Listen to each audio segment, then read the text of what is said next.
Paano mag-online ng NBI gamit ang cellphone.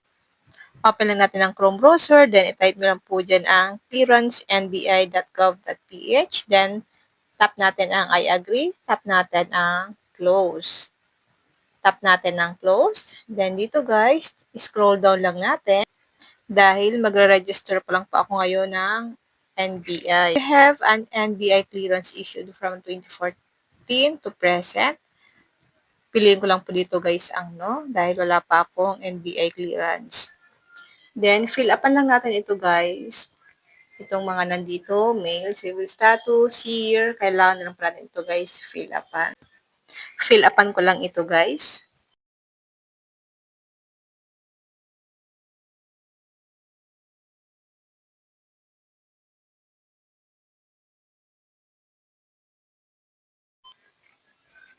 Email address, kailangan po active. Ilalagay lang po natin dito guys ang ating email address na active. Then, maglalagay tayo dito ng password at confirm new password.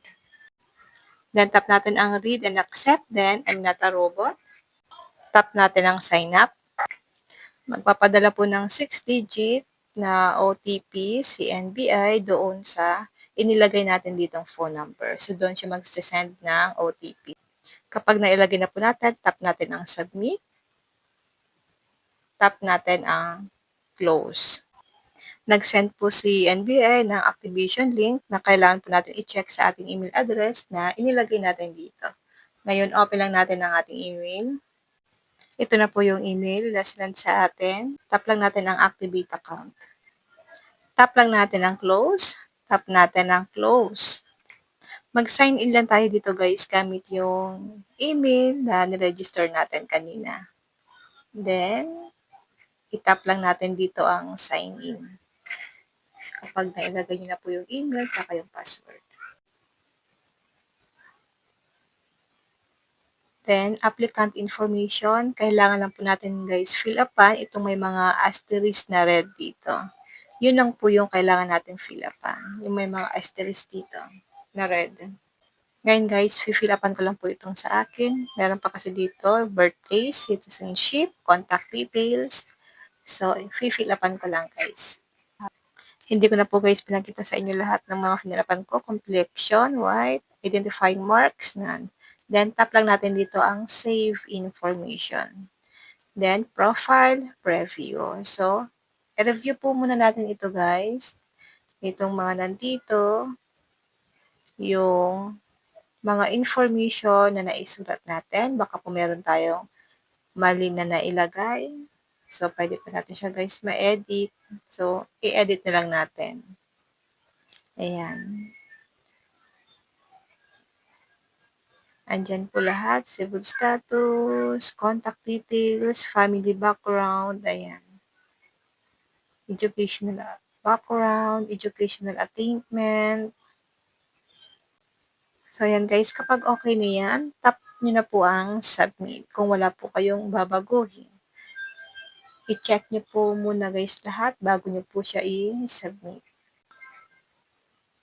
Profile successfully save. So, nakasave na guys yung ating mga information. Ngayon guys, punta tayo sa pinakaunahan. I-tap na po natin ang apply for clearance. Pwede nyo pa pong ma-edit ang inyong mga information kapag meron kayo mali. So, sa akin, apply for clearance na ako guys. So, dito, ilalagay ko lang dito ang type of ID na gagamitin ko. So, pipiliin ko dito ang driver's license. Tap lang natin ito. ID number, ilalagay ko lang dito guys yung ID number ng driver's license na gagamitin ko sa pag-apply ng clearance. Halimbawa, ito yung number or yung aking ID number. Tap I agree. Tap natin ang close. Then dito guys, mag-select lang tayo dito ng branch kung saan tayo malapit. Tap lang natin itong arrow down dito. So, pwede na tayo dito mag-select ng mga branch na pwede natin puntahan kapag magpapa-appointment tayo sa ating NBI. Pwede niyo po siyang scroll down, scroll up, o kaya ilagay niyo na lang po dito yung lugar kung saan kayo malapit. Halimbawa ito. Halimbawa po, pipiliin ko ay Bataan, kung saan kami malapit. So, makikita niyo po dito guys na meron siyang mga nakakulay blue na may mga slots. So, pipili lang kayo dito ng date, kung anong date, then kung afternoon po ba or AM, kayo pupunta doon sa branch ng malapit na NBI sa inyo. Piliin ko lang itong March 14, itong AM. Then, tap lang natin ang proceed. Then, pipiliin ko po dito guys is GCash. Sa GCash po ako magbabayad ng aking payment dito para hindi na po ako magpila doon sa NBI. 130 po ang bayad. Then, tap lang natin dito guys ang proceed to payment. Ito na po yung reference number na kailangan natin. NBI clearance. Fee, 130 pesos. Then, yung fee, system fee, 30 pesos. So, 160 po lahat.